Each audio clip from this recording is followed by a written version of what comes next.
Hello साथीहरु आउनुहोस् मेरो च्यानलमा म आइसकेको छु। आज भने म तपाईहरुसँग एउटा रेसिपी लिएर आएको छु। लकडाउनको बेलामा तपाईहरु घरमै बसेर यस्तै परिकार बनाएर खान सक्नुहुनेछ। चाउमिन कसरी बनाउने, स्वादिष्ट कसरी बनाउन सकिन्छ भन्ने विषयमा चाहिँ म तपाईहरुलाई आज कुकिङ भिडियो बनाएर देखाउँदैछु, हेर्दै गर्नु होला। ग्रिल चिकन स्टु चाहिँ मैले बनाएको छैन, योसँग बनाउँदा एकदमै स्वादिष्ट हुन्छ भन्ने मैले सुनेको छु र यहीसँग म ट्राई गर्दैछु। हेर्दै गर्नु होला मेरो भिडियोलाई है त। र मलाई चाहिने सम्पूर्ण सामानहरु मैले यो थालीमा राखेको छु, तपाईहरु देख्न सक्नुहुन्छ। मसँग यहाँनेर ब्रोकोली छ, ब्रोकोली पनि लिएको छु मैले। त्यो सँगसँगै मैले यहाँनेर काँचो बन्दाकोपी लिएको छु। त्यो सँगसँगै मसँग यहाँनेर क्याप्सिकम रहेको छ। मसँग 3 कलरको क्याप्सिकम छ, रातो, पहेँलो र हरियो, किनकि यसले चाहिँ कलरफुल चाउमिन बनाउँछ। मलाई कलरफुल चाउमिन मनपर्छ, तर यो चाहिँ अप्सनल हो, तपाईले एकै प्रकारको पनि हाल्न सक्नुहुन्छ। त्यो सँगसँगै मैले प्याज पनि लिएको छु, यहाँनेर प्याज छ। अनि मसँग क्यारोट छ, यहाँनेर क्यारोटहरु लिएको छु मैले। र मसँग यहाँनेर खोर्सानी पनि लिएको छु मैले। अनि त्यो सँगसँगै मैले यहाँ लिएको छु स्प्रिङ ओनियन अथवा तपाईको प्याजको पत्ता लिएको छु है त। म अब तपाईहरुलाई चाउमिन बनाएर देखाउँदैछु, हेर्दै गर्नु होला। सबभन्दा पहिले लागौं यो सामानहरु काट्नतर्फ है त।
ल अहिले चाहिँ मलाई चाहिने सम्पूर्ण इन्ग्रेडियन्ट्सहरु मैले काटिसकेको छु। अब यसलाई पकाउन मात्रै बाँकी छ है त। हेर्दै गर्नु होला। अब म पकाउन थाल्ने छु है त। ल त अब म पकाउन सुरु गर्छु। मैले चाहिँ सेसेम ओइल अथवा तेलको ओइल प्रयोग गरेको छु। सेसेम ओइल प्रयोग गरेको छु। यसले स्वादिष्ट बनाउँछ र बास्नादार हुन्छ। अथवा तपाईले रेगुलर कुकिङ ओइल पनि हाल्न सक्नुहुन्छ। म चाहिँ आज सेसेमको ओइलमा पकाउँदैछु है त। हल्का राखिदिनुहोस् सेसेम ओइल। सेसेम ओइल खारिएपछि हल्का नुन राखेर हल्का नुन राखिदिनुहोस्। र सबभन्दा पहिले यो ब्रोकोलीलाई फ्राई गरेर निकाल्नु पर्ने हुन्छ। सबभन्दा पहिले म ब्रोकोली फ्राई गर्दैछु हल्का। यसलाई फ्राई गरेर हाफ फ्राई गरेर यसलाई निकाल्नु पर्ने हुन्छ। यो यतिको फ्राई भएपछि यसलाई निकाल्नु होला है त। अब भने हल्का तेल थप्नु होला त्यसमा फेरि। अनि यसमा चाहिँ क्यारोट, क्याप्सिकम लाएर फ्राई गर्नु होला। यसलाई पनि हाफ फ्राई। यहाँ चाहिँ मैले क्याप्सिकम र क्यारोटलाई फ्राई गर्दैछु। यसलाई पनि हाफ फ्राई गर्नु होला है त। अब यसलाई म निकाल्दैछु साथीहरु। हामीसँग जति तेल छ त्यसमै अब हामी चिकन फ्राई गर्ने छौं है त। चिकनलाई चाहिँ क्रिस्पी हुने बेरसम्म फ्राई गर्नु होला। यतिमा हामीलाई इनफ हुन्छ चिकन पनि।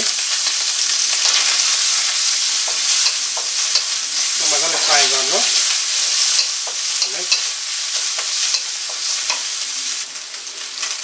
स्वाद अनुसारले नुन पनि राखिदिनुहोस् हल्का। अब चिकन यतिको फ्राई भएपछि लसुन र अदुवाको पेस्ट हालेको छु मैले अहिले यहाँ। लसुन र अदुवा चाहिँ अप्सनल हो, तपाईहरुलाई मनपर्छ भने हाल्नु होला। मलाई चाहिँ मनपर्छ, त्यही भएर हाल्ने गर्दछु। अब प्याज राखिदिनुहोस्। त्यो सँगसँगै खोर्सानी पनि हाल्दिनुहोस्। ल यो लसुन प्याज अदुवा किन पछाडि पनि हाल्नुपर्छ भने अगाडि हाल्यो भने एकदमै डढ्ने हुन्छ, डढेपछि मिठो हुँदैन, तितो हुन्छ। त्यही भएर हामीले चिकनलाई खार्नको लागि हामी लसुन प्याजहरू नहालिकन हामी पहिले फ्राई गर्छौँ, त्यसपछि हामी लसुन खोर्सानी प्याज अदुवा राख्ने गर्दछौँ। यतिको भएपछि अब नुडल्स राखिदिनु होला है त। चाउमिन नुडल्स मैले अघि पकाएर राखेको थिएँ, नुडल्सलाई राखिदिनु होला। नुडल्स राखिसकेपछि सोया सस पनि हालिदिनु होला।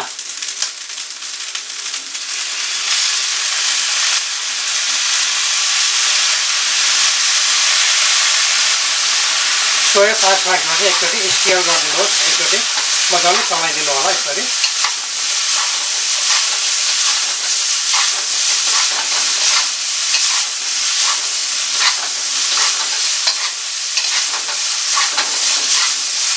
एकछिनसम्म फ्राई गर्नु होला यसलाई। यो चाहिँ म अहिले गार्लिक एन्ड सल्टको पाउडर हाल्दैछु। त्यस पछाडि यो चिकन सिजनिङ,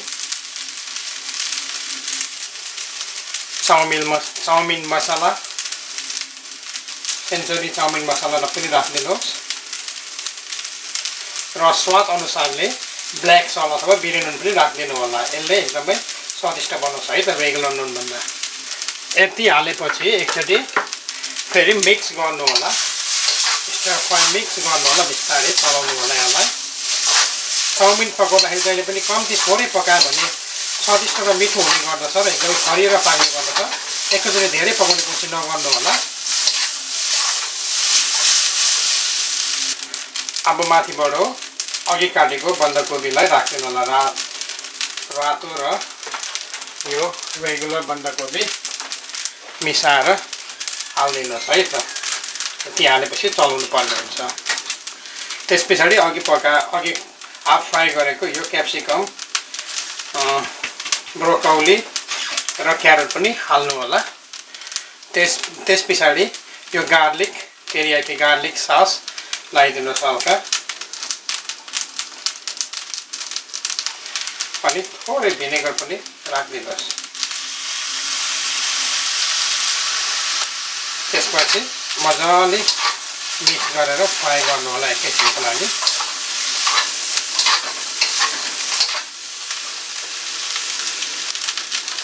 यसरी फ्राई गर्दा मिडियम हिटमा गर्नु होला।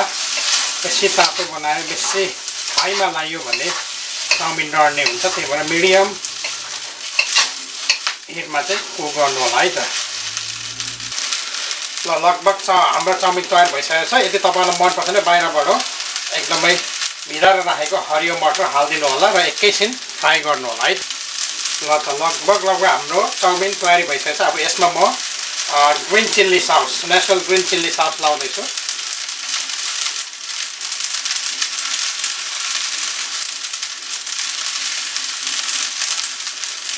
ग्रिन चिल्ली सस ठिक्क राखिदिनु होला, बेसी पनि होइन। त्यस पछाडि यो hot and spicy tomato sauce राखिदिनु होला।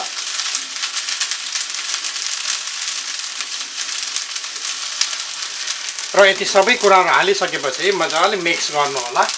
र मैले यहाँ जति पनि इन्ग्रेडियन्टहरू, जति पनि सरसामान अथवा सामग्री हालेको छु त्यो सबै कुरा हाल्नु पर्दैन। यदि तपाईँहरू घरै बनाउनुहुन्छ भने यदि उपलब्ध छ भने हाल्नु होला। यदि उपलब्ध छैन भने सामान्य रूपमा तपाईँहरूसँग जे छ त्यो कुराहरू मात्रै मिक्स गरेर पनि तपाईँहरूले चाउमिन पकाउन सक्नुहुन्छ। तर मैले चाहिँ यसरी पकाएको छु र चाउमिन पाकिसकेको छ, एकदमै कस्तो भएको छ, स्वादिष्ट भएको छ। यस्तै आजको चाउमिन तयारी भइसकेको छ है त। ल त चाउमिन तयारी भइसकेको छ। ल त साथी हो, अहिले चाहिँ यो चिकन चाउमिन तयार भइसकेको छ। अब म यसमा चाहिँ अघि काटेको स्प्रिङ ओनियन, त्यो प्याजको पत्ता र अरू कुराहरू हाल्नेछु है त।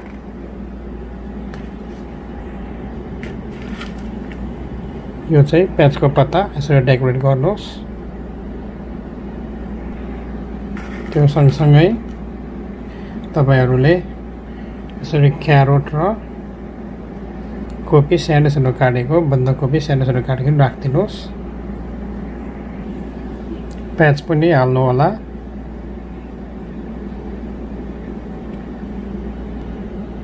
अनि त्यहाँ माथिबाट धनिया, हरियो धनिया राख्नुहोस्।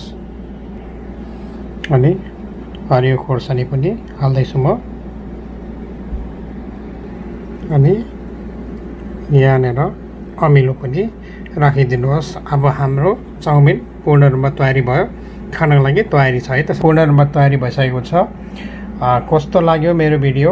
मन परेर लाइक गरिदिनुहोस्, मनमा केही भए कमेन्ट पनि गरिदिनुहोस् र यो भिडियोलाई सेयर गरिदिनु होला र मेरो च्यानललाई सब्स्क्राइब गर्नु होला है त। Thank you for watching.